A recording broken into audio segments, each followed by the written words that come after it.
남자와 여자 사이에 우정이 존재하나? 야, 드디어 정답이 나왔다. 선생님 연애의 도사 네, 일편단심 연애의 도사라고나 할까요? 네. 살아야 되니까. 저는 실제 관계에서는 안녕하세요. 서울대학교 의과대학 법의학 교실의 유성호입니다. 오늘은 저희 회사 동료를 모시고 오늘 좀 얘기를 나눠보려고 하는데요. 안녕하세요, 교수님. 안녕하세요. 소개하시죠. 네, 안녕하세요. 교수님 회사 동료 서울대 윤리교육과에서 서양철학과 서양윤리학을 공부하고 가르치고 있는 엄성호입니다. 반갑습니다. 네.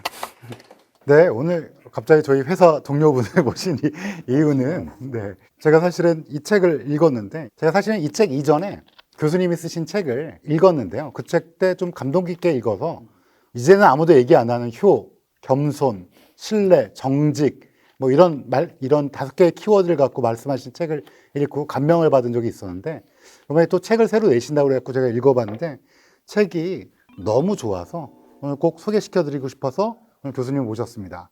혼자는 외롭고 함께는 괴로운 당신에게.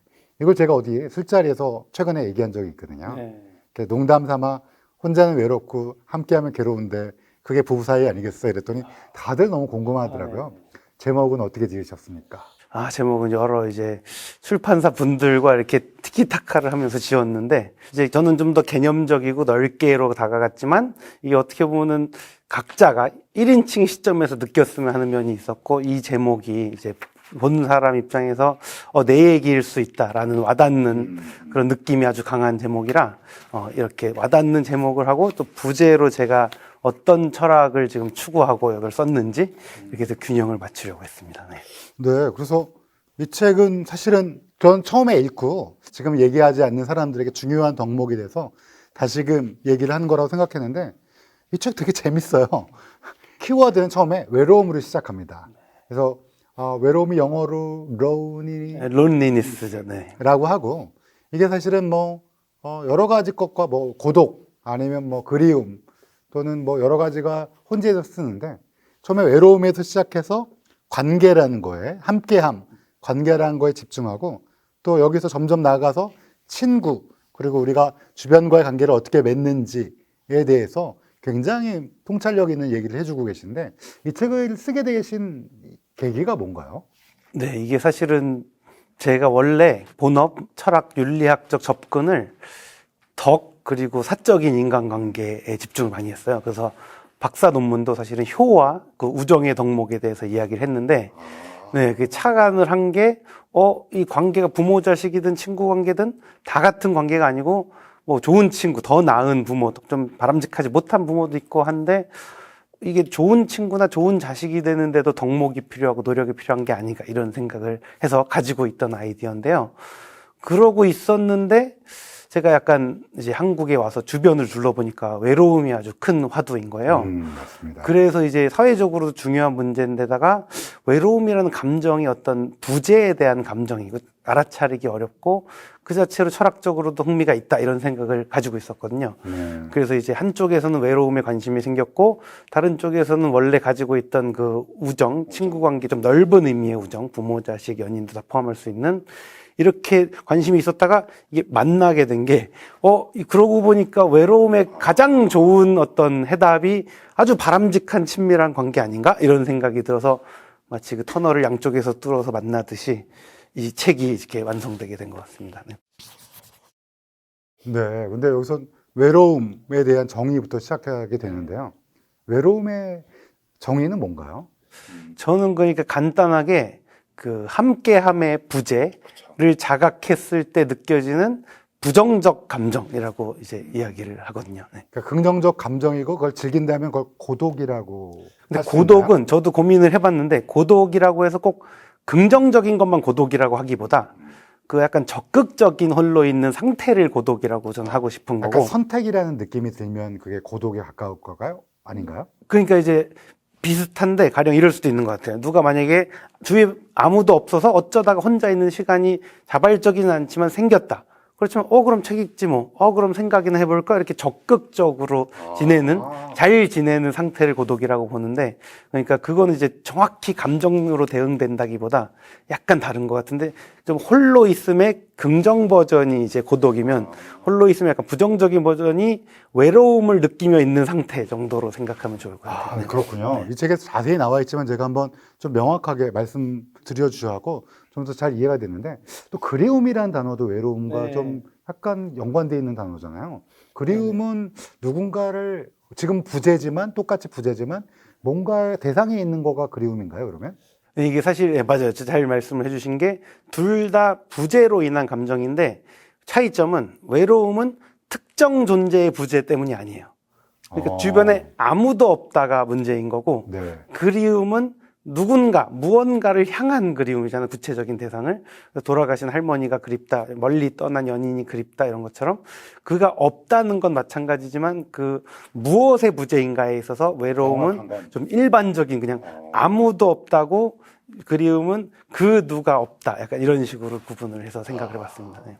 그래서 사실은 이 책에 나루토 혹시 아시는 분은 아시겠지만 나루토가 외로움이라면, 왜냐면 나루토는 천혜과 그러니까요. 네네. 그 다음에 이제 사스케, 사스케 아시죠? 사스케가 이제 그리움이다 그래갖고 제가 읽다가 거의 뒤집어져 갖고 아내한테도 봐봤는데 아내는 나루토를 안 봐갖고 그게 뭐야 그러고 그냥 그랬던. 외로우셨겠네요. 네, 그래서 외로움을 느꼈습니다.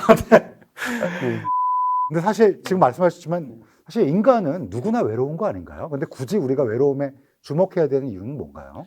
네, 저는 일단 그 직업적으로 어떤 우리 삶에서 중요하게 생각하는 개념을 두고 이것이 정확히 무엇이냐, 그리고 왜 이것을 추구하거나 회피해야 되는가, 이 가치의 문제, 이거를 명확히 밝혔을 때 우리가 그 직업이 윤리학을 하는 거니까 어떻게 하면 좋은 삶을 살고 어떻게 하면 잘 살까, 이걸 연구하는 거니까 우리가 개념을 명확히 하고 그 가치가 갖는 중요성을 잘 알아야 방향성도 잘 잡을 수가 있고, 그리고 동기부여도 된다고 생각을 해서 저는 좀 더, 그러니까 이제 제가 말하자면 이렇게 사전 편찬하는 작업이 아니라 여러 분들이 쓰고 있는 말은 여러 상황에서 쓰지만 이게 좀 정확히 외로움이란 게 뭔지를 알아야, 가령 그냥 혼자 있다고 다 외로운 건 아니고 그렇죠. 같이 있어도 외로울 수 사람도 있고, 네, 그래서 명확히 뭔지를 알아야 이걸 회피를 할래도 하고, 구분도 해서 혼자 있을 때 좋은 사람을 괜히 너 외롭구나 이렇게 하지도 않고, 그래서 저는 약간 직업적으로 개념을 분석하고 명확한 눈으로 저는 이제 좋은 삶을 사는데 필요한 그런 단어들을 연구하는 걸 제가 주로 업으로 하고 있습니다. 그래서 저는 사실 여러분 외로움 갖고 책을 이렇게 쓸 수 있는 사람이 우리나라에 누가 있을까? 외로운 건 그냥 외로운 거 아니야? 그런데 이 책 읽다 보면 감탄하게 되고, 이 외로움에 대해서 뭐라 그럴까요? 좀 더 여러 가지를 생각하게 되는 분명히 좋은 책이라 생각해요. 근데 사람이, 우리 인간은 사실은 외로우면 견딜 수 없는 면이 분명히 있잖아요. 네. 사실 우리가 좀 독립적인 존재라 개별성이라고 교수님께서 쓰셨는데, 네. 근데 그거 말고도 사실은 함께 해야지 되는 건 존재이기도 하잖아요. 네네네. 그래서 외로움을 극복해야 되나? 막 이런 생각도 하게 되는데요. 그거에 대해서 어떻게 좀, 여기 잘 써주셨지만. 네네. 네. 사실 이걸 쓰면서 참, 우리 인간 진짜 피곤한 존재다 이런 생각이 들었는데, 혼자 놔뒀더니 막 외롭다고 난리고, 같이 살려고 그랬더니 괴롭다고 난리고, 이러니까. 이 제목이 딱 그렇죠. 네. 혼자 있으면 외롭고요. 같이 있으면 괴로워요. 네, 그래서 그 중간 정도가 필요한 상태라고 보이는데, 근데 참 재밌는 게, 그러니까 같이 있는 것도 그냥 같이 있는 게 아니라 바람직한 버전으로 같이 있어야 되는 게 있고, 그리고 홀로 있어도, 그러니까 이게 우리가 자아가 있고 개별성을 인식을 하잖아, 메타적으로. 그런 와중에 사회적으로 함께 교류하고 싶은 욕구가 같이 있다 보니까 내가 지금 그냥 이렇게 있는 게 아니라 누군가와 함께 있지 않고 혼자 있다. 아무도 나를 선택해주지 않았다. 이런 상황으로 인식을 하면 부정적으로 나에 대해서 생각을 하게 되고 좀 견디기 어려운 외로움을 느끼게 되는 것 같아요. 그렇군요. 그래서 이게 참 교수님 지금 말씀하신 것처럼 혼자 있으면 외롭고 같이 있으면 괴롭고 굉장히 여러 가지 고민적인 게 많은데, 최근에는 오히려 혼자 있어야 된다라고 주장하는 사회적 풍조가 좀 있는 것 같아요. 미움받을 용기, 되게 좋은 책인데 그럼에도 불구하고 사회가 한쪽으로 너무 지나치게 외로운 쪽으로 강조하는 풍조가 있는데, 요거에 대해서 어떻게 생각하세요? 근데 저는 개인적으로는 유튜브를 봐도 노년의 친구 필요 없다. 돈만 있으면 된다. 뭐 인간은 원래 혼자다. 니체가 그렇게 말했다. 쇼펜하우도 아마 그랬을걸? 뭐 이러면서 쭉 나오는데 네네네. 좀 그런 거 볼 때마다 이걸 좀 누군가 좀 균형 있는 시각으로 좀 네. 설명해 줬으면 좋겠다라고 해서 제가 이 책에 약간 그런 감명을 받았는데 교수님 직접 얘기해 주시면 좋을 것 같아요. 네네. 안 그래도 저도 그런 문제의식을 좀 가졌던 게, 저는 사실 니체나 쇼펜하우어가 뭐 저는 철학과를 나왔으니까 예전부터 익숙한 이름인데, 왜 이렇게 서점가에 난리일까 해서, 글도 써요. 네. 그래서 이제 왜 이렇게 인기지 하면서 봤는데, 특히 이제 발췌를 많이 하는데 거기서 주로 많이 된 부분이 방금 말씀하신 나이 들면 뿐만 아니라 지혜로운 사람은 친구가 없다 뭐 이런 얘기를 하는데, 저는 사실 그래서 개념 구분도 한 게, 그냥 홀로 있는 것, 고독을 누리는 것, 외로움에 괴로워하는 것, 이게 다 다른 상태일 수 있는데, 저도 사실은 이제 막 철학하는 사람으로서 누구보다도 혼자 있는 시간을 또 즐기고 누리는 사람이라고 생각을 하는데, 제가 보통 비유를 드는 게, 잠이 그렇게 좋다고 해서 잠만 자면서 살 수는 없듯이, 잠 너무 많이 자면 또 그러니까 건강으로도 그렇다면서요. 저도 오늘 10시간 잤다 했더니 3시간 덜 자는 게 낫다네 뭐 이런 걸 듣고 놀랐었는데, 그 비유를 한 것처럼 적어도 혼자 있는 시간이 필요한 만큼 함께 하는 시간도 필요한 거라고 생각이 들었고, 그리고 제가 이제 느끼는 게, 아마도 제가 원래 그 박사 논문도 그렇고 그 함께함에도 질이 있다. 바람직한 버전의 함께함을 위해서는 각자가 좋은 자식, 좋은 친구, 좋은 연인이 되려고 노력을 하고 거기에 맞는 덕목을 길러야 한다는 입장이 있었고요.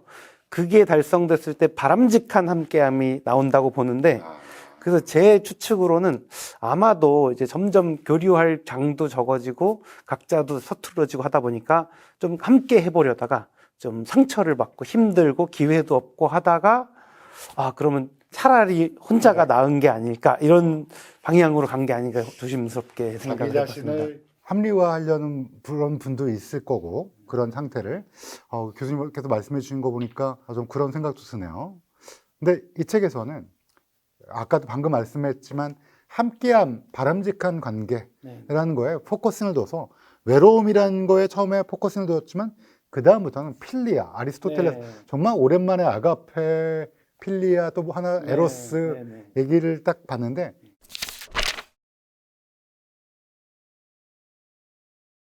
이게 필리아라고 그러면 필이 좋아하다는 뜻이어서 필로소피도 아마 그 필에서 나온 거고요. 지혜를 네, 사랑하는. 그래서 이게 원래 필리라는 게 좋아하다는 뜻이었고요. 제가 법의학이라서 이상한 용어만 생각나서 지금 막 시체어도 생각나고 막 그래서, 이 필리아는 그러면 교수님, 에로스나 아가페는 우리가 옛날에 저희 윤리 시간에 배웠을 때 어머니의 사랑 같은 게 이제 무한한 사랑이라고, 사실 어머니 사랑은 아니지만 무한한 사랑, 그다음에 에로스는 약간 끈적끈적한 연인 간의 사랑, 뭐 이렇게 생각했는데, 요거 좀 정의를 이 책에서 하셨지만 조금 알려주시면. 네, 제가 사실 이 책에선 주로 그 우정, 친구 이런 말을 쓰긴 하지만 좀 더 넓은 의미를 다루고 싶었거든요. 어떻게 보면 그냥 정을 나눈 관계라고 했을 때, 뭐 부모 자식 간의 정도 있고, 연인 간의 정도 있고, 아니면 뭐 선후배, 뭐 여러 가지 정들이 있을 수가 있는데, 친구 간에도 있고, 그런 서로를 아껴주고 그것을 서로 알고 상대의 행복을 빌어주고, 이런 관계를 통틀어서 그런 태도를 이제 필리아라고 부르는 이제 전통이 있는데, 그것을 좀 더 선명하게 구별하려고 제가 사실 에로스나 아가페 이런 부분 잘 모르지만 구분을 하려고, 에로스는 말씀하신 대로 약간 뭐 설레고 열정적인 이런 게, 성적인 이런 게 가미돼 있고, 아가페는 뭐 인류애 이랑 비슷하게 이런 느낌, 신성한 사랑 이런 게 있다면, 우리가 일반적으로 친밀한 관계에서 주고받는 그런 태도와 관계, 이런 것을 지칭하려고 좀 빌려왔습니다. 네. 가족 간의 사랑도 필리아가 될 수 있는 네, 저는 거고요. 그렇게 볼 수 있다고 보죠. 그다음에 친구 간에, 그다음에 선후배 간에, 아니면 동료들 간에 여러 가지 관계에서 우리가 사회성이라고 지칭할 수 있는 걸 이제 필리아라고 정의하셨는데요. 그러면 문득 그런 생각이 드는 거야. 이 필리아라는 게 사실은 굉장히 중요한데 사실은 되게 피곤해요. 그리고 고민도 너무 많고, 이것 때문에 프로그램도 되게 많아요. 나는 솔로, 뭐 그다음에 솔로 지옥, 뭐 등등 이런 필리아를 원하는데, 이게 좀처럼 달성되지 않으니까 사람들이 점점 외로워지고, 그러다 보니까 혼자가 나, 외로움이 낫다, 이렇게 하는 것 같은데, 단도직입적으로 여쭤보고 싶은 게 있어요. 우정이라는 게 정확히 뭔가요? 필리아라는 게 뭔가요, 정확히? 정확히라고 하시면 아, 제가 네, 이해- 이제 저희 이과라 항상 문과 선생님들 문과 중에도 알아요. 제일 두루뭉술한 한과라. 철학하신 분들이 다 이렇게 다시 하십니다. 네, 그 사실은 뭐 여러 가지가 있겠지만 일단 뭐 아리스토텔레스적인 기준을 가져오면은 예를 들어서 친구를 사귈 때 친구가 잘 되길 바라는 데 있어서 친구가 잘 되면 나한테 뭐 콩고물 좀 떨어지겠지 이런 마음이 있어서가 아니라 진짜 친구 입장에서 잘 되길 바라고 사실 한쪽 일방향이 아니라 서로 나누고 있고 그것을 서로 알고 있고 이런 조건들을 갖췄을 때 이제 일단 필리아라 할 만하다 이런 얘기를 하거든요. 근데 말씀드렸듯이 이제 딱 우리가 말하는 좁은 의미, 우리나라는 사실은 여러 가지 의미에서 한 살만 차이가 나도 내가 네 친구냐? 약간 네, 이렇게 책에도 얘기를, 그래서 제가 오성과하는 예를 들었던 게, 예, 6살인가요? 5살인가 그랬던 건데, 어릴 때 그거 보고 되게 충격받았거든요. 아니, 이런 데도 같이 놀아줬단 말이야? 이런 생각을 했는데. 이하늘 씨가 착한 거죠. 그러니까, 네. 여기 굉장히 여러 가지 얘기가 들어있는데, 일단, 제가 이 책에서 좀, 하고 접어뒀던 곳이 여러 곳이 있지만, 친구라는 거의 존재를 생각하다라는 부제가 붙은 데를 보면, 친구는 다음과 같은 특징이 있다고 합니다. 관심과 배려, 즐거움, 공유된 역사, 신뢰, 대체 불가능성. 이걸 읽으면서 하나하나 설명해 주시는데, 예를 들면 우리가 가장 많이 생각하는 게, 저는 고등학교 친구들이랑 제일 친하거든요. 만나면 그 시절로 돌아가서, 근데 아마 그거는 오랫동안 공유된 역사라는 게 지금까지 존재해 왔으니까 그런 거고, 또 대체가 불가능하고 그 친구들은 신뢰를 하고 또 즐거움 때문에 또 관심이라는 게 반드시 일치하지 않지만 서로 배려해 줄 수 있는, 그래서 지금 30년이 넘었는데도 아마 친구로 지내고 있지 않나 라는 생각이 들어요. 그래서 여기선 지금까지 우리가 한 번도 생각하지 않은, 예를 들면 뭐 우정이란 게 이익 때문에 또는 쾌락 때문에 또는 덕에 기반한 우정 이런 게 있고, 아마 이 중에 제일은 덕인데 조금 드무니까 어떻게 해야 된다라 해서 요거를 막 읽다 보면 막 빠져드는데, 저는 그걸 여쭤보려고 그런 게 아닙니다. 남자와 여자 사이에 우정이 존재하나? 네. 라는 거를 이거 읽으면서 야, 드디어 정답이 나왔다. 오랫동안 굉장히 많은 사람들이 뭐 연애 프로에서 남자와 여자 사이에 유재석 씨가 막 존재합니까? 이러면 또 무슨 얘기를 하고 그러는데, 교수님 어떻습니까? 그러니까 이제 존재하냐 마냐가 저는 그러니까 실제 관계에서는 그 우정적인 측면도 있고 한 관계 안에서 그렇죠. 그 에로스적인 측면도 같이 있을 수도 있다고 봐요, 일단은. 근데 이제 개념적으로 제가 나눠 보려고 한 거는 마치 우리가 그 심장만 있고 뭐 콩팥은 없고 이러진 않잖아요. 뭐 하나는 뭐 없을 수가 있겠지만 그런 것처럼 이렇게 한 사람의 몸 안에서는 다 보통 있지만 개념적으로 나눌 수가 있듯이 그렇게 나눠 본 건데, 제가 사실은 이거는 아마 남사친, 여사친이 가능하냐의 문제는 이거라고 생각을 해요. 그러니까 언제든 넘어갈 수는 있다. 안 그럴 수도 있지만, 그럴 만큼 시간을 많이 보내지 않거나 매력이 서로 못 느끼거나 이럴 수도 있지만, 제가 사실은 그 방송인 덱스님이 어디서 그래요. 하신 여기 덱스. 저는 그래서 덱스님도 아시네요. 이분 언급해도 되나 왜 그런 생각을 해도 되는데. 이거 시작하기 전에 교수님이랑 좀 얘기를 나눴는데 만화도 많이 좋아하시고요. 네. 예능 이런 거 아주 원래 좋아하는데 네. 직업 이런 걸 하다 보니까 이걸 써먹으면 아주 좋더라고요. 이제 공감대도 더 형성이 되고. 그래서 저는 덱스의 말이 네. 정말 와닿았어요. 저도요. 그래서 이게 그러니까 존재가 가능하냐라는 게 어떤 개념적으로 양립 불가능하다 이런 얘기가 아니잖아요. 그렇죠. 근데 얘랑 나랑 무인도에 가서 이제 딴 이성이 없는데 평생 죽을 때까지 친구로 지낼 자신이 있냐라고 하면 또 그게 어려울 수 있다는 거죠.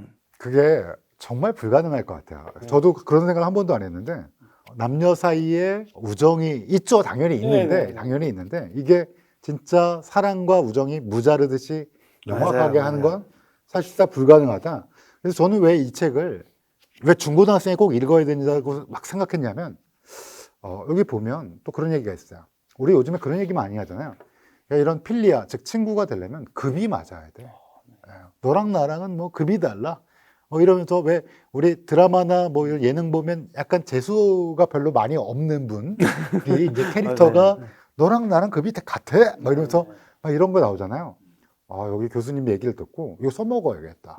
막 이런 생각했는데, 교수님 여기서 조금 얘기를 해주시면. 사실 이 책에는 그런 얘기가 너무 많아서. 그러니까 지금 방금 남사친 여사친 얘기했지만, 연인은 그럼 기준이 어떻게 되냐? 성적 욕구, 설렘, 열정, 배타성과 독점. 철학자라 그런지 그 용어에 대해서 굉장한 정의를 해놓고 그걸 이게 맞구나라는 생각을 했는데 그래서 제가 이 교수님 책을 읽다 보니까 용어를 정리하고 정의를 정리해주고 예를 들어주고 이거에 익숙하니까 이 책을 읽으면 아이들이 굉장히 친구라든지 이런 거에 좋겠다라는 생각을 했는데 그래서 여쭤보는 거야. 네네. 그래서 급이 맞아야지 친구가 되는 거죠?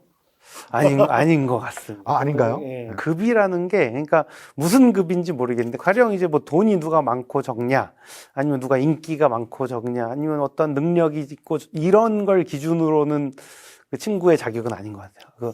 아까 만화 얘기를 좋아하셔서 혹시 헌터 얘기해도 되나요? 대명작. 네, 헌터. 너무. 근데 헌터는 읽지 마세요. 끝이 안 났어요. 아직. 맞다. 그리고 안 날 것 같아요, 제가 보기에. 유리가면도 읽으셔. 봤습니다. 우리 회사에도 이런 사람이 있군요. 네. 네. 나중에 또 한번 뵙고 그럼 카메라 없이요.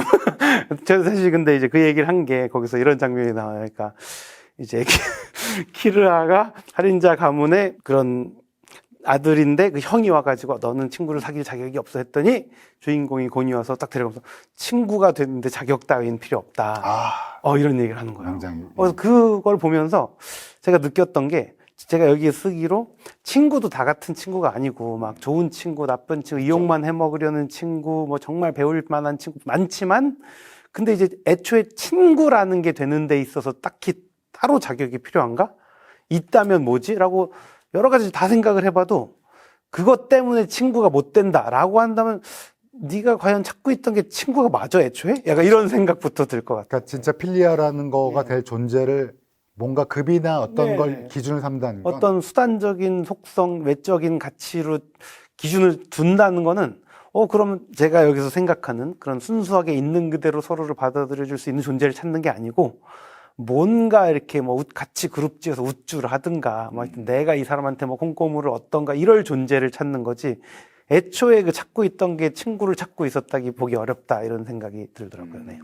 그래서 여기 뒤에 보면 챕터가 끝날 때마다 Q&A로 여러 가지 것들을 얘기해 주고 있는데 저는 그냥 내 생각은 이래 이게 아니라 철학에 기반해서 용어의 정리와 함께 해주셔갖고 전 되게 설득력 있고 이거 정말 읽으면 읽을수록 우리 아들을 이번 주 금요일에 시험 끝나는데 이번 금요일날 이 책을 읽고 해야겠다라는 생각이 들었어요.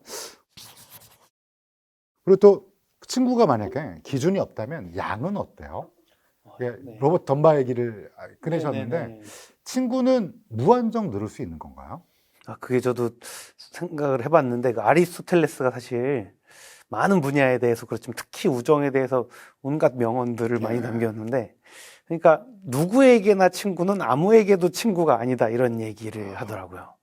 네, 그러니까 발이 넓다고 막 자랑하는 사람들 중에 자기 전화번호 3,000개 있다고 하시는 그런 분들. 식으로 뭐 아니면 팔로워가 몇천 명이다 이렇게 할 수가 있는데 과연 그러니까 시간과 에너지와 내 그 관심의 주의의 정도만 생각을 해도 이 모두가 똑같진 않을 테고 그런 생각을 해보면은 이제 적어도 진정한 친구 그러니까 어찌 뭐 SNS에서 팔로우를 하거나 뭐 전화 연락처가 있거나 명함을 받은 적이 있거나 이거 말고 진짜로 그 실질적으로 친구라 할 만한 사람이 이제 그 인류학자인 던바 같은 경우는 150명 내외다.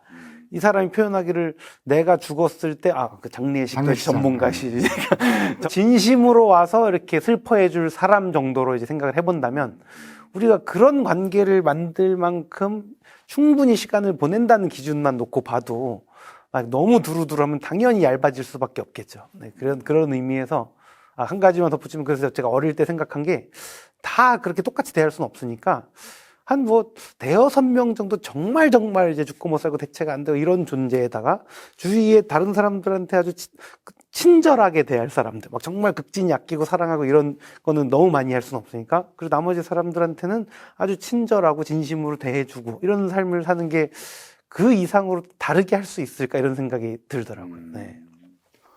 네. 좀 여러 가지 생각들을 많이 하게 되는 내용이 있어서 방금 교수님 말씀하신 것도 굉장히 또 의미가 있다라고 생각해요.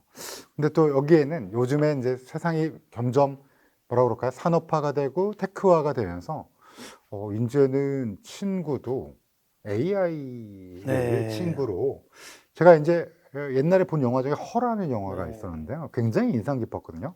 근데 그게 이제는 거의 실현된 그러니까요. 것 같아요.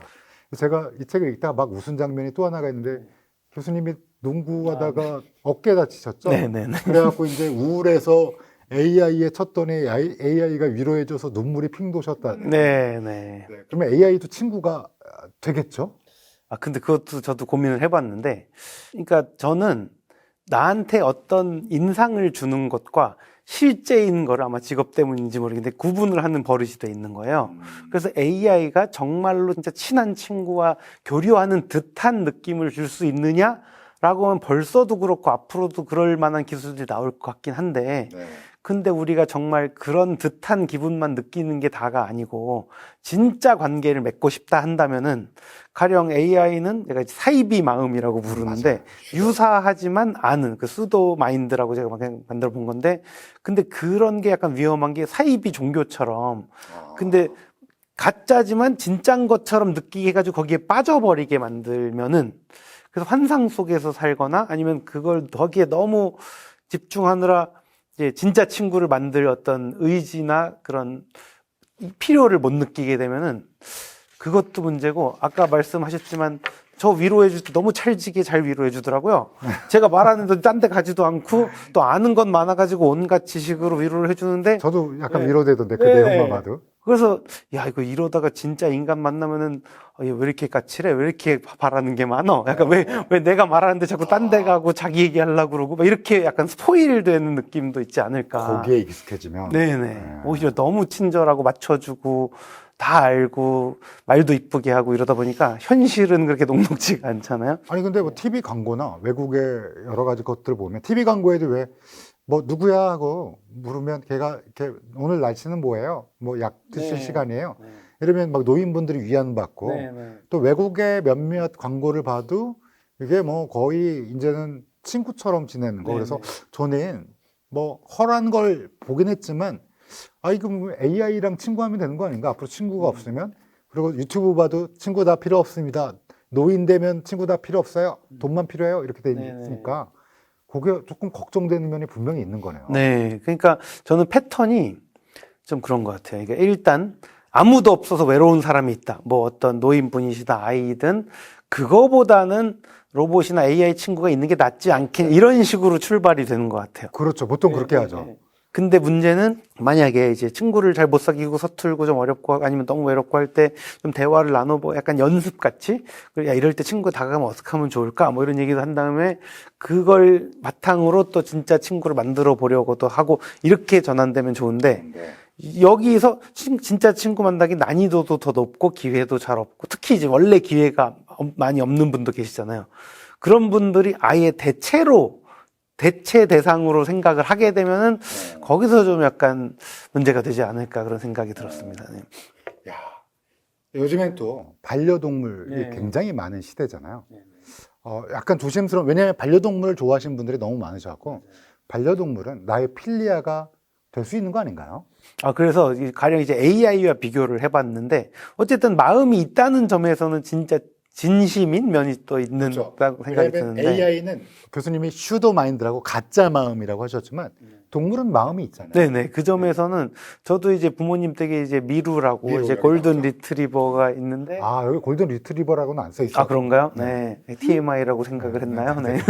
네. 그래서 아주 큰, 너무 착하고 그런 친구인데. 마음껏 놀아라. 네. 그래서 너무 저도 이뻐하고 부모님도 위안을 많이 받으시고 해서 그거 아주 좋다고 생각을 하는데, 근데 이제 아까 말씀드린 대로 그 자체가 나쁘다 이게 아니고, 저는 이제 진정한 친구, 우정, 인간 대 인간의 바람직한 버전의 우정과 비교를 했을 때, 어떤 친구라 하면 동등성이 있어야 되고 진심으로 대화가 가능하고 소통이 가능해야 되는 면이 있는데, 자유라는 것도 네. 있어야 되고요. 제가 그 램프의 지니와 비교를 한 게, 아무리 그동안에 알라딘과 좀 친절하고 친한 주인과 노예의 관계지. 그렇죠. 네. 진정한 친구는 네. 해방이 된다. 네네. 그래야 막 내가 싫으면 싫다고도 할 수 있지만 너를 선택하고 이게 되는데, 제가 그래서 미루 데리고 막 너 맘 가고 싶은 대로 가, 줄 잡고 거기로 가줬지만 내가 갑자기 멈추면 얘는 멈춰야 되는 거고, 실제로 나 빨리 돌아가야 되는데 왜 이렇게 어디 가려고 그러니 뭐 막 끌어당기기도 하니까, 야, 결국엔 아무리 친절하고 뭐 친하게 지내고 위안이 된다 해도 산책 시켜주고 싶을 때 시키게 되고, 그렇죠. 또 걔가 결국에는- 산책하고 네. 싶을 때 내가 못할 때도 있습니다. 네, 그래서 얘를 많이 자칫 잘못하면은 얘를 어떤 내 외로움을 좀 달래기 위한 수단처럼 만들어 버리게 되는, 혼자서 너무 기다리게 될 수도 있고. 그러니까 반려동물은 굉장히 소중한 존재인데 우리한테, 그럼에도 불구하고 이 책에서 말하는 진정한 관계, 함께함, 필리아가 될 수는 사실상은 조금 정의상은 좀 어렵겠네요. 네, 그래서 소중한 관계일 수 있는 거는 저도 너무 좋게 생각하는데, 오히려 소중할수록 이 관계의 본질을 알아서 아, 얘가 사실은 사람은 아니고 진짜 소통할 수는 없고 동등하진 않다는 걸 인정을 해야 거기에 걸맞게 아, 얘는 말도 못하니까 좀 낌새 봐서 좀 더 얘가 좋아할 법한 걸 더 해주고 이런 식으로 접근을 해야지, 자기도 모르는 사이에 그냥 나는 그냥 이뻐하고 그러는데 얘가 뭘 원하는지도 모르는 채로 있는데 그냥 혼자 생각으로는 우리는 그냥 마치 동등한 친구처럼 가까운 사이야, 이렇게 생각을 하면 오히려 그 소중한 존재에 걸맞은 또 대우를 못 해주는 게 아닐까 이런 생각을 합니다. 그러면 잠깐만, AI도 약간 우리 정의상, 그다음에 우리 동물도 그렇고, 그러면 인스타그램이나 X에서 좀 친구를 사귀는 건 굉장히 또 거기 한 수천 명을 사귈 수 있잖아요. 물론 러브 덤바가 150명이라고 하면 150명만 사귀죠, 뭐 거기서. 그런 네. 소셜 미디어, SNS를 이용한 그런 친구들은 진짜 필리아가 될 수 있을까요, 나에? 그러니까 가능성은 있을 수 있다고 보는데, 그 매체 특성을 한번 생각해 봤어요. 그러니까 아예 불가능은 아니어도 제가 생각하기로는 피상적인 관계가 되기 쉬운데 왜 그럴까 한번 생각을 해봤을 때 좀 이제 보여주기식이 되기가 쉬운 것 같아요. 네. 그렇죠. 사실은 자기의 예쁜 얼굴만 보여주지 얼굴 퉁퉁 부은 건 안 보여주게 되죠. 전 집사람이 퉁퉁 부은 걸 가끔 보거든요. 아, 그게 아주 중요한 것 같아요. 그쵸. 매번 퉁퉁 부은 얼굴을 서로 보는 관계가 정말 있는 그대로 서로를 받아줄 수 있는 관계만 그럴 수 있는데, 고등학교 친구나 대학 친구도 친하면 그냥 떡 져서 맞아요. 나갈 수도 있고. 면도 안 하고 나가고 막 이렇게 될 수가 있잖아요. 소셜 미디어는 그럴 수는 없죠. 예, 그럴 수야 있지만 저도 상상을 한번 해봤어요. 아, 나는 그렇게까지 뭐 신경 많이는 안 쓰는 것 같은데 한번 돌이켜봤더니 지금 제가 핸드폰을 보고 있었는데 갑자기 셀카 모드로 될 때 무리하게 막 턱 두 개 된 거 막 비추고 그러잖아요. 이 모습을 절대 올리진 않을 것 같은 거예요. 다들 그럴 테고, 그럼 최대한 자기 어디 멋진데 여행 간 거, 뭐 상 받은 거, 나의 어떤 얼짱 각도로 찍은 거, 이런 것들을 올리고, 보는 사람 입장에서는 남이 다 그런 것으로 체감이 되다 보면은, 근데 이제 사실은 저는 진짜로 있는 그대로 서로를 받아들여줄 관계가 되려면은 애초에 있는 그대로 모습을 보여줘야 되잖아요. 관용이라고 그럴까? 서로의 배려라고 그럴까? 그런 거가 전제된 사이가 되기는 어려운 거죠, SNS라는 거. 좀 그러기가 쉬운 것 같아요. 자꾸 뭐 화려하고 좋아 보이는 모습을 자꾸 보여주려고 되니까. 그러니까 그것을 계기로 뭐 가령 점점 더 속내를 보여주고 하다가 더 가까워질 가능성이야 있겠지만, 거기서만 만약에 만들려고 한다. 어떤 사람이랑 어떤 뭐 여행지에서 우연히 어떤 여행의 민박집에서 같이 지내다가 되게 갑자기 친해지고 이러기도 한 경우가, 그냥 막 씻고 나와서 머리 터는 모습 이런 걸 우연히 보다가 되게 친근감이 들고 그렇잖아요. 근데 이제 저도 거기에도 썼지만 이제 가면을 이제 벗기보다 더 완벽한 가면을 자꾸 준비하게 되면은 결국에는 내가 아닌 존재를 서로 드러내게 돼서, 그 가끔은 프로필 사진도 맞아요. 본인도 이제 식별 불가능한 사진을 이제 올렸을 때 좀 궁금했던 게, 본인이 생각하기엔 내 모습과 아주 다른 걸 자기는 알 텐데 그 모습이 칭찬을 받거나 인기를 끄면은 내가 기분 좋은 건가? 이런 생각이 들더라고요. 아마 기분이 좋은 것 같아요, 그분들은. 네, 그러려면 뭔가 좀 진실을 마주하기보다 환상에 살아야 될 것 같은데, 네, 그래서 저는 말하다 보니까 자꾸 좀 진실한 관계가 답이라고 보기 때문에 자꾸 가리려고 하고 감추거나 왜곡하려 하면은 거기에 도달하기 어렵다는 약간 공통점이 있는 것 같아요. 네. 저는 그래서 이 책을 그래서 좋아하는데, 사실은 이 책은 외로움부터 시작해서 그러면 친밀한 관계, 진짜 관계란 무엇인가, 함께함이란 무엇인가. 그 함께함이 근데 현대사회는 너무 복잡해요. 아까도 방금 저희가 좀 짚고 넘어갔지만 AI부터 시작해서 뭐 여러 가지 것들이 우리를 혼란스럽게 하고, 진짜 친밀한 건 뭔가, 진짜 필리아는 뭔가 라는 거에 대해서 탐험하는 기분을 들다가, 그러면 어떻게 해야 되나 라는, 진짜 진정한 친구, 진정한 우정이란 무엇인가, 진정한 필리아는 어떻게 해야 되냐를 교수님이 너무 뭐라 그럴까, 자세하게. 그래서 제가 이거 일단 중고생 읽고요, 그 다음에 중장년층도 읽어요. 왜냐하면 우리는 피상 쪽으로 살거든요. 근데 간단하게 여기 스포긴 하지만 이 책의 핵심은 뒤라고 생각하거든요. 네. 아, 이거는 뭐 반전 소설이 아니기 때문에 얼마든지 스포하셔도 됩니다. 네, 반전, 어떻게 되냐. 네. 아, 스포라고 하시니까 좀 재밌는 게 제가 사실 학생들한테 글 쓸 때 반전 논문 쓰지 마라. 앞에서 이런 얘기 나올 줄 전혀 몰랐는데 뒤에서 이러면 안 되고 딱딱딱딱 맞춰서 나올 만한 내용이 나와야 된다. 그렇죠. 약간 이런 얘기를 근데 이것도 하는데. 빌드업이 쭉 돼서 나오는 맞아요, 기회예요. 맞아요. 그렇죠, 그렇죠. 그래서 어쨌든 재밌게 봐주셨다는 뜻으로 저는 이제 받아들일 텐데. 왜냐하면 전 네. 개인적으로 친구라는 거, 그리고 사람을 사귄다는 거, 이거에 대해서 꽤 오랫동안 아마 골라서 읽은 게 끊어야 된다는 책들을 많이 읽은 것 같아요. 이제 뭐 불필요한 관계를 끊어야 된다는 책들에 대해서 제가 일부러 고른 건지 아니면 제가 아마 그런 취향이었는 건지 무의식 중에 있었던 건지, 근데 정말 오랜만에 진짜 필리아란 무엇인가, 진짜 우정이란 무엇인가 라는 얘기를, 사실 선생님의 전작도 저 정말 오랜만에 그 얘기를 들었거든요. 저 중학교 때 윤리 시간이, 저희 중학교는 윤리가 제일 어려웠어요.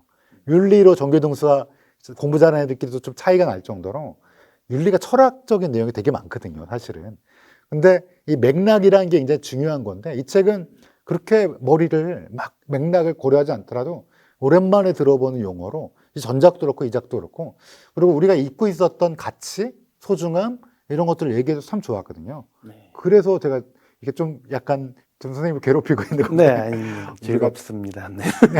필리아라는 걸 잘 회복할 수 있을까요? 잘 만들 수 있을까요?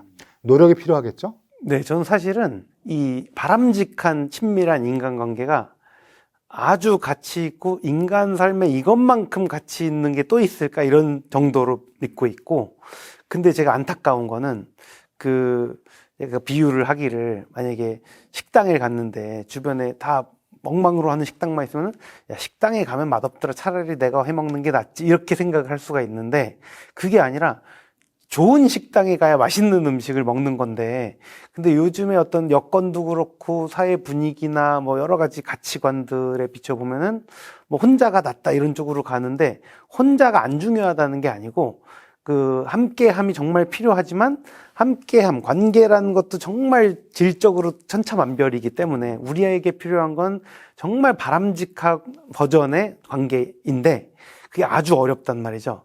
근데 제가 고전의 책에도 비유를 했는데, 우리가 고전이, 제가 예전에 순수유성 비판을 막 거의 막 토해가면서 막 꾸역꾸역 했는데, 그 이유가 뭔가 있겠지.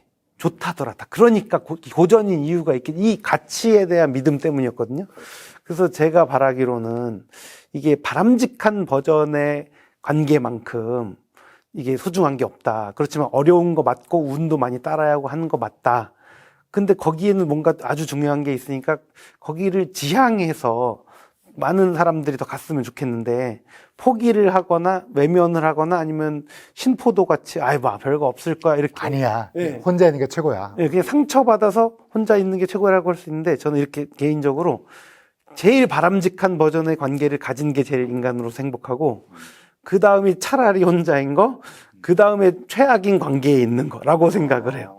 네, 그러니까 차라리 혼자가 낫다고 하지만, 그거는 관계의 어떤 특정 관계의 탓이지 관계가 별거 없거나 안 중요해서 그런 건 아니라고 생각을 합니다.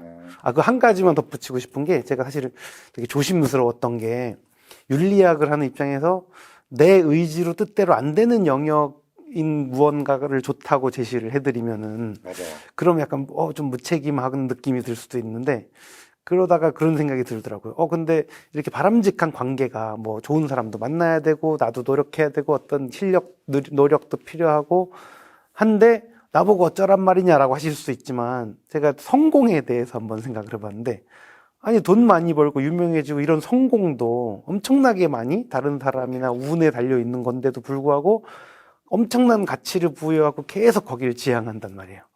근데 제 개인적으로 어떤 성공보다도 정말 바람직한 친밀한 관계를 만드는데 성공하는 게 가장 행복에 중요하다고 보거든요. 그렇죠. 뭐 가족, 주변 친구, 그다음에 아내, 남편, 이 모두 다가 굉장히 바람직한 게 인생의 행복의 가장 중요한 척도가 될 수 있죠. 저는 그래서 그렇게 믿기 때문에, 그러니까 그 어떤 잘못된 버전의 관계들에서 상처를 받고 이렇게 인생은 원래 혼자야 이렇게 하기보다 좀 더 서로 가치관의 방향성, 거기에 분명한 가치가 있으니까 예, 그 아까 또 불필요한 관계를 끊어내는 애라는 얘기가 많다고 해주셨는데 그 표현도 저는 참 재밌게 느껴지는 게 불필요하다라는 말 자체가 되게 내 필요에 인생에 따라- 득이 안 된다. 네네네. 그런 식으로 보면 애초에 벌써 뭐에 불필요하다는 거, 너는 필요해서 사귀는 거야? 이렇게 볼 수가 있는 거죠. 오히려 저는 개인적으로 나한테 있어서 이 사람을 행복하게 해주는 게 내 행복이다 할 만한 존재가 있으면 그건 엄청난 행운이라고 생각을 해요. 그런 존재가 있으면. 예. 듣고 보니까 그렇네요, 진짜. 우리가 보통은 이제 관계를 배우는 게 어렸을 때 국민학교, 저희 이제 국민학교 나왔는데 그랬습니다. 끄트머리에 네. 83년 82년생입니다. 82년, 그래서 83년까지 그때- 갔다. 네. 네. 어렸을 때 이제 국민학교, 중학교, 고등학교 다닐 때 관계라는 거에 대해서 굉장히 시행착오를 하면서 네. 뭐 저희 때는 때리는 애들도 있었고 저희가 이제 주로 싸움을 잘하는 편이 아니라 이제 또 주로 이제 피해 다니는 네, 편이었는데 저도 피해 다녔어요. 그러면서 이제 관계를 조금씩 배워가는 것 같아요. 이렇게 네. 하면 저 친구가 싫어한다. 이렇게 하면 좀 좋아한다. 저도 요즘에 아이를 키우고 저희 아이는 이제 대학생인데 그게 많이 줄어든 것 같아요. 그런 네. 관계를 맺을 수 있는 장이 학원이다 뭐 여러 가지 힘든 게 많다 보니까 그런 게 조금 심각한 건 분명하죠. 네, 저는 사실은 그걸 생각하면 제가 사자끼들이 막 서로 막 물고 이렇게 놀잖아요. 그게 사실은 사냥 기술 연습이라고 그러더라고요. 본능에 써 있는 네. 사냥 기술을 끌어내는 저는 그게 비유적으로 어린 시절에 우리가 서로 막 사탕 가지고 싸워보기도 하고 막 좀 부대껴 가면서 자연스럽게 발달이 되는 면이 있다고 보는데 요즘에는 이제 형제 자매도 잘 없고 아 그렇구나. 형제 자매가 크겠군요. 예, 그리고 밖에 나가서도, 그러니까 저는 이제 남자아이, 여자아이가 있어서 서로 계속 부대끼니까 약간 어떻게 보면은 부모로서 피곤하긴 하지만 이럴 땐 이렇게 해야 된다는 약간 가르쳐주고 걔네도 깨닫고 하는 기회가 되는데 남이 애랑 있으면 또 동등하게 이렇게 안 되잖아요, 또. 그리고 이제 어리고 젊을 때일수록 더 만약에 시행착오를 겪고 상처를 받고 해도 회복도 되고 돌이킬 수 없는 부분이 아니라 자연스럽게 기어가는 면도 있는데 제가 그 관계의 약간 놀이터라고 표현하는 놀이터긴 하지만 사실은 미래의 발달을 위한 아주 중요한 활동인 이런 과정들이 많이 없어진 기회도 없어지고 그 중요성에 대한 공감대도 많이 없어진 것 같아서 예, 그런 점에서 좀 더 이렇게 사람들이 좀 자연스럽게 부대낄 수 있는 예, 그런 시간이 좀 더 있으면 어떨까 이런 생각이 들더라고요. 네. 그래서 제가 중고등학교 필독서라고 얘기한 게 사실은 그런 면에서 있었는데요. 전 또 하나 궁금한 게 하나 있는데요. 고독사라는 용어에 대해서 어떻게 생각하세요? 네, 안 그래도 교수님께서 예전에 찍으셨던 것 중에 고립사라고 해야 한다, 이런 말씀을 하지 않으셨나요? 저희 유튜브에서 찍고요. KBS의 추적 60분이라는 데서 네, 네, 거기서 제가 고독사라는 용어가 사실은 선택한 것 같고 아마 여기서 이제 고독이라는 용어를 네, 정리해 네, 그것과 주셨는데 관련해서. 네, 저는 사실 이 책을 읽기 훨씬 전에 네, 맞아요. 그것 그래서 때문에. 이 책을 읽으면서 하고 내가 아주 틀린 말을 한 건 아니구나 네. 생각을 했거든요. 사실은 실제로 많은 사람들이 쓰는 언어는 뭐 이렇게 정합적이지 않을 수 있고 이런 면이 있지만 저도 그 고독사란 말을 들었을 때 이게 특히 이제 고독은 보통 좀 긍정적으로도 많이 해석이 되는 면이 있는데 좀 중립적이지 않은 표현이 아닐까 이런 생각도 들더라고요. 그래서 저도 이제 만약에 고립사라 한다면은 어느 정도는 그냥 상황만을 객관적으로 잘 표현해낸 용어 같은데 고독사 하면은 실제로 어떻게 해서 어떤 과정을 거쳐서 어떤 이유로 이렇게 혼자서 이렇게 사망하고 발견되지 않는 상황으로 왔나 이것을 좀 더 정확하게 포착할 수 있는 용어가 아닌가 그래서 전 그 영상을 보면서 상당히 공감을 했습니다. 인증받았네요. 네.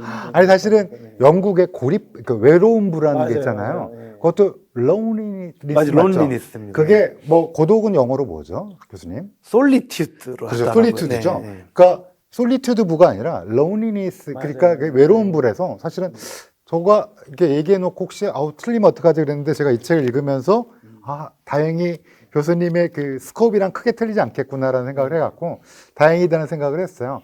근데 저 또 궁금한 게 하나 있는데 되게 지금 고립사를 많이 하시는 분들이 50, 60대 남성분들이 정말 많거든요. 이유가 뭘까요? 그들은 어렸을 때 놀이터가 있었잖아요. 충분히 할 수 있었던. 그러니까 저희 또래인데 저희 또래보다 또 저희보다 약간 위에 있는 분들이 많은데 대한민국의 현대의 어떤 빠른 경제 성장과 이런 거와도 관계가 있을까요?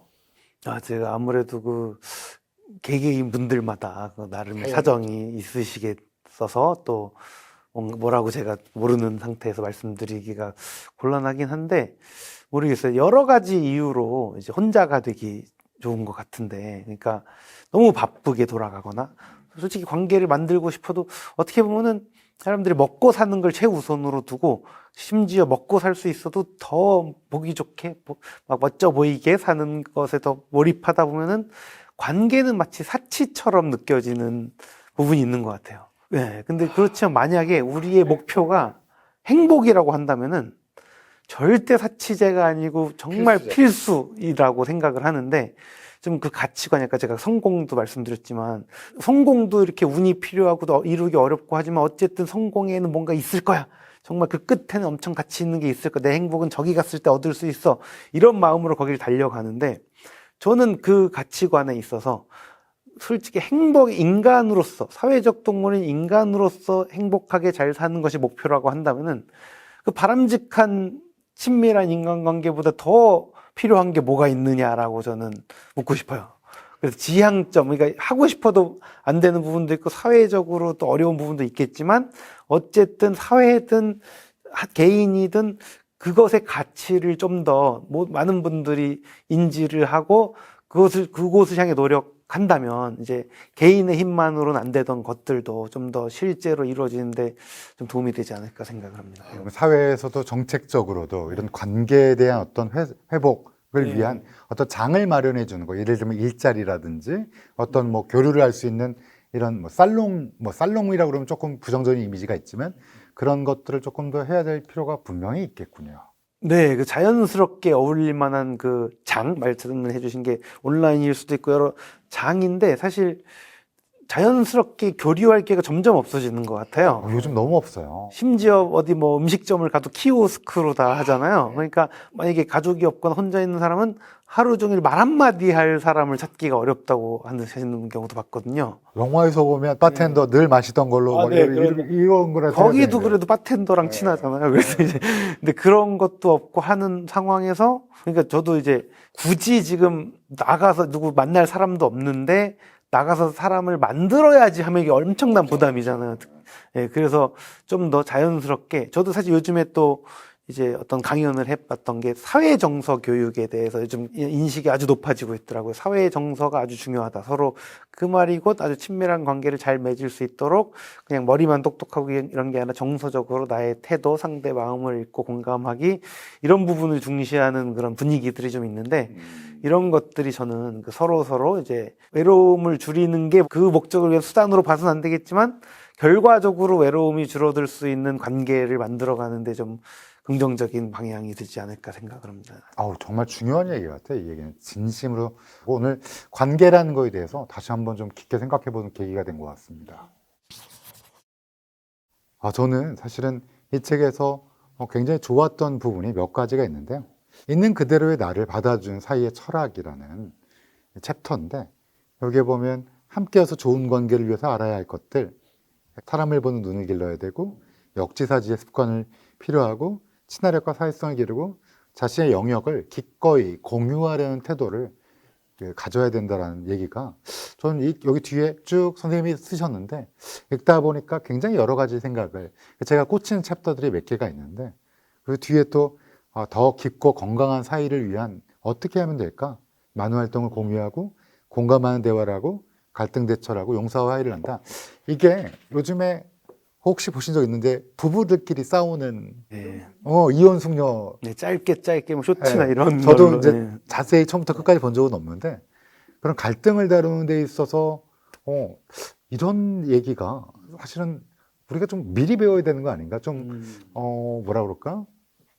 돈 많이 버는 거, 어디 주식 투자할 때 뭘 쓰는 거, 이것만큼 이런 관계에서 우리가 노력해야 되는 거, 알아야 될 거를 좀 숙지하는 게 중요한 게 아닐까 싶어서, 그래서 중고등학교 학생들 꼭 이혼 숙녀 캠프랑 그런 거 좀 이제 더 이상 애들이 안 나가게, 그때는 그런 생각이 들었습니다. 저도 사실은 너무 공감이 되는 게, 이 관계라는 걸 정말 그냥 흘러가게 놔두는 게 아니라 적극적으로 배워야 된다는 생각이 들었던 게, 예전에 제가 이제 어머니께서 상담을 하셨어가지고 그 워크숍에 따라간 적이 있어요. 그래서 좀 이것저것 배웠는데 뭐 예쁘게 말하는 법, 뭐 나전달법, 너전달법 이런 것도 있더라고요. 상대 입장에서 말하고 네가 이렇게 해서 내가 이런 마음이 들어서 서운해서 이렇게 해야지 너 때문에 망했잖아 이렇게 똑같은 말도 이런 것도 제가 느낀 게 들으면은 가령 1번이랑 2번이랑 뭐가 더 맞는 말일까요? 이러면 고를 수 있는데 그거를 들어서 의식을 하게 되고 그런 식으로 대하고 말을 했더니 느는 거 있죠.